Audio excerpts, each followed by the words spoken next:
Mita ಆರ್ಟ್ಸಿಂದ skating ಕ್ಲಾಸಸ್ನ 20 days course ಮಾಡಿದ್ರು ma'am. ಪ್ರೀತಿ ಜವಾರ್ ma'am ಅಂತೆ, ಮತ್ತು ಇನ್ನೊಬ್ಬರು ಸರ್ ಬಂದು ಗೋಪಾಲ್ ಜವಾರ್ ಸರು, ಮತ್ತು ಇನ್ನೊಬ್ಬರು ಸರು ಕ್ಲಿಂಟನ್ ಸರ್, ಇವರು ಕೋಚು. ಎಲ್ಲರೂ ಸೇರಿ 20 ಡೇಸ್ ಬಂದು ಸ್ಕೇಟಿಂಗ್ ಕ್ಲಾಸಸ್ ಸ್ಟಾರ್ಟ್ ಮಾಡಿದರು. ಸ್ಕೇಟಿಂಗ್ ಕ್ಲಾಸು ಮ್ಯಾಮು 23 ಇಯರ್ಸ್ಲಿಂದ ಸ್ಟಾರ್ಟ್ ಮಾಡ್ಕೊಂಡು ಬಂದಿದ್ದಾರೆ. So first skating class start ಮಾಡಿದ್ದು ಗೋಕಾಕಲ್ಲಿ ಮ್ಯಾಮು. ಸೊ ಅವಾಗಿಂದನೂ ಇಲ್ಲಿವರೆಗೂ ಇದನ್ನು ಒಂದು ಎವ್ರಿ ಇಯರ್ ಅಂತ ನಡೆಸ್ಕೊಂಡು ಬಂದಿದ್ದಾರೆ. ಸ್ಕೇಟಿಂಗಿಂದ ಫಸ್ಟ್ ಒಂದು ಹೆಲ್ಪ್ಫುಲ್ ಏನಂದರೆ ಮೈಂಡು ಮತ್ತು ಬಾಡಿ ಬ್ಯಾಲೆನ್ಸ್ ಆಗುತ್ತೆ. ಅದನ್ನು ಮ್ಯಾಮ್ ಚೆನ್ನಾಗೆಲ್ಲ ಹೇಳ್ಕೊಟ್ರು, ಮ್ಯಾಮ್ ಆ್ಯಂಡ್ ಸರ್ ಎಲ್ಲ ಹೇಳ್ಕೊಟ್ರು.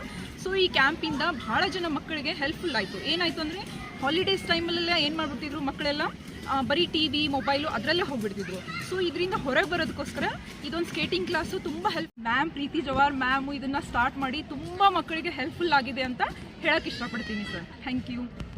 मैं प्रीति जवार, मिताल आर्ट शुरू करके हमको लगभग 20 साल हो गए.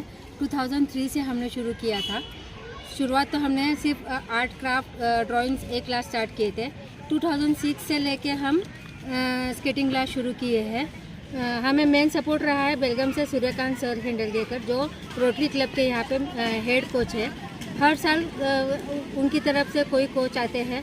ऑलमोस्ट हमारे हिसाब से आज तक 1000+ स्टूडेंट्स यहाँ से कोचिंग लेके निकल गए हैं. यहाँ पे और बाकी कोई एक्टिविटीज़ नहीं होते हैं. उसके लिए हम जो नया यहाँ पे लेके आ सकते हैं, कोशिश करें कि हर बार हम स्टूडेंट को कुछ तो नया दें.